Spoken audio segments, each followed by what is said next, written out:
Assalamu alaikum. My name is Mohammad Saad Malik. I got 1064 number out of 1100 in my matriculation exam and got 1039 number out of 1100 in my FSC exam. Afterward, I joined HCCS ETP classes and got 74 out of 200 marks in MDCAT and my aggregate was 91% in UHS. Afterward, I scored my seat in UHS in Sheikh Zayed Medical College and also got in Army Medical College as a medical cadet. मैंने HCCS ETP classes क्यों join की? क्योंकि मैंने FSC HCCS की थी तो मैं यहाँ से इनकी फैकल्टी से वाकिफ़ था और इनके हार्ड वर्क और इनकी कोऑपरेशन से भी वाकिफ़ था। तो इसी वजह से मेरे पेरेंट्स ने और मैंने यही सोचा कि क्योंकि हम लोग इनकी फैकल्टी इनके वर्क से हम लोग सेटिस्फाइड हैं तो इसलिए मैंने ETP क्लासेस भी इन्हीं की ज्वाइन की, क्योंकि मैं इनके साथ एक कंफर्टेबल जोन में था और मुझे मालूम था कि इनकी कोऑपरेशन किस तरह की है। तो इसी वजह से मैंने और मेरे पेरेंट्स ने प्रेफर किया कि हम लोग HCCS ETP क्लासेस की और जिस तरह टाइम गुजरता गया और मेरा MDCAT का टेस्ट आया तो मुझे यही मालूम हुआ कि अल्हम्दुलिल्लाह मेरा ये फ़ैसला बिल्कुल ठीक था कि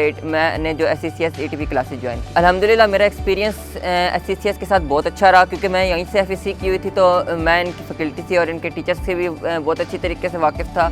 इसके अलावा इनके टीचर्स का और इनके जो बाकी मैनेजमेंट है अल्हम्दुलिल्लाह उनका हमारे साथ कोऑपरेशन बहुत ज़्यादा अच्छा था।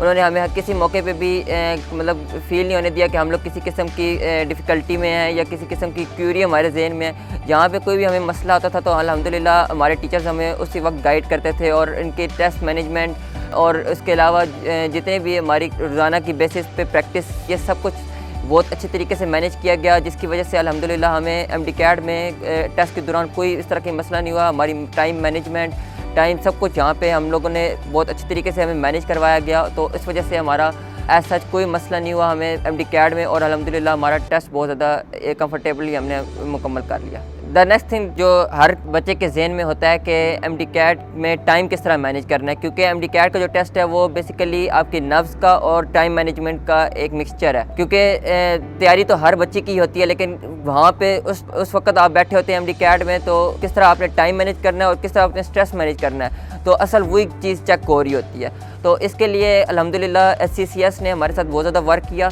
हमारा टाइम मैनेजमेंट हमें मतलब बताया कि किस तरह हमने टाइम मैनेज करना है, किस तरह हमने स्ट्रेस मैनेज करना है और किस तरह इन दोनों चीज़ों को लेके हमने अपने कंसेप्ट के ज़रिए अपने पेपर को हल करना है। तो अल्हम्दुलिल्लाह जो हमें टाइम गिवन था उससे हमारा तकरीबन आधा घंटा 35 मिनट पहले हमने कर लिया था। उसका यही वजह थी कि हमें यहाँ पे इतनी ज़्यादा प्रैक्टिस कराई गई थी टाइम मैनेजमेंट की कि हमें वहाँ पे जाके अल्हम्दुलिल्लाह ना स्ट्रेस का मसला हमें आया और ना ही हमारा टाइम मैनेजमेंट का मसला हुआ। ये अल्लाह का करम है कि अल्लाह ने मुझे इस कामयाबी से नवाजा।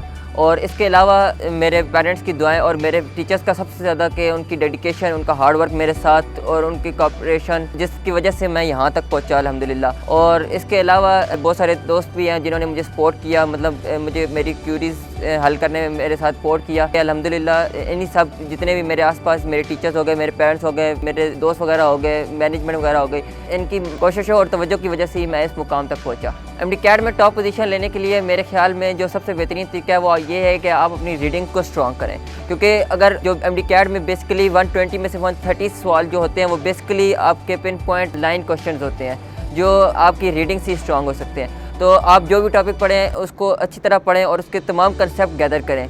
और इसी तरह मेरे ख्याल से कि आप जो है जब आप ये दोनों चीज़ें कंसेप्ट और आपकी रीडिंग जब स्ट्रॉन्ग होगी तो मेरा नहीं ख्याल कि आपको कोई भी मसला होगा MDCAT को सॉल्व करने में और इंशाल्लाह आप अच्छे मार्क्स स्कोर कर सकते हैं इस मेथड के ज़रिए। MDCAT की जर्नी में बहुत सारे चैलेंजेस फेस करने होते हैं, जिसमें आपके सोशल प्रेशर होता है, क्योंकि इस पॉइंट पे आके एक स्टूडेंट का पूरा फ्यूचर इस पे बेस कर रहा होता है। और इसके अलावा आपके पेरेंट्स की आप पे नज़रें होती हैं उसके, क्योंकि वो आपसे एक उम्मीद कर रहे होते हैं कि आप इंशाल्लाह उनकी उम्मीदों पे पूरा उतरेंगे।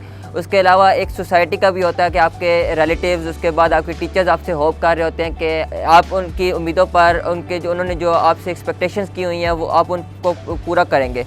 इसी चीज़ को आपको साथ लेके स्ट्रेस को, इस जो सोशल प्रेशर होता है इसको हैंडल करके तो आपको आगे इस चीज़ को लेके चलना होता है। मैं अपने जूनियर्स को यही एडवाइस देना चाहूँगा कि अपनी जो बुक्स हैं उसको फॉलो करें और अपनी फ़र्स्ट ऑफ़ ऑल अपनी रीडिंग को स्ट्रॉन्ग करें, क्योंकि मोस्टली यही होता है कि बच्चे अपनी रीडिंग को स्ट्रॉन्ग नहीं करते और जिसकी वजह से उनको डिफ़िकल्टी फेस होती है। उनके कंसेप्ट तो क्लियर होते हैं लेकिन उनकी रीडिंग स्ट्रॉन्ग नहीं होती, जिसकी वजह से बाज़ का यही होता है कि आप सवाल आता होता है लेकिन आप क्योंकि आप कंफ्यूज होते हो, आपने इस रीडिंग नहीं की होती, तो आपका वो सवाल आने के बावजूद भी वो गलत हो जाता है। तो इसलिए मैं एडवाइस ये दूंगा कि अपने कंसेप्ट क्लियर रखें और सबसे ज़्यादा अपनी रीडिंग पर फोकस करें, क्योंकि अगर आपकी रीडिंग क्लियर होगी तो आपके आउट ऑफ 200 में से 120 130 एग्जैक्ट آپ کنفرم ہوگا کہ آپ کی یہ ٹھیک ہوئے ہیں. اس کے علاوہ جو ریمیننگ ریکالنگ کوشچنز ہوتے ہیں اور کنسیپچل کوشچنز ہوتے ہیں تو وہ آپ کے کنسیپٹ پہ بیس کرتے ہیں, تو اس لیے ریڈنگ اور کنسیپٹ کو آپ کو ساتھ لے کے چلنے چاہیے اس جرنی میں. SCCS اپنا ارلی پریپ سیشن شروع کر رہا ہے ATP کا. میں آپ کو یہی ریکمینڈ کروں گا کہ آپ اس کو جوائن کریں. انشاءاللہ آپ اس کے یہاں کی مینجمنٹ, یہاں کی فیکلٹی, یہاں کے ٹیچرز اور یہاں کے جو بھی ٹیسٹ اسکیجول کا نظام ہے اور سب کچھ, آپ انشاءاللہ اس سے سیٹسفائی ہوں گے. اور انشاءاللہ مجھے امید ہے کہ آپ یہاں پہ آنے کے بعد اپنے گولز کو اچیو کرنے کی پوری کوشش کریں گے اور انشاءاللہ کر بھی لیں گے. Thank you. Now join SCCS for your bright future.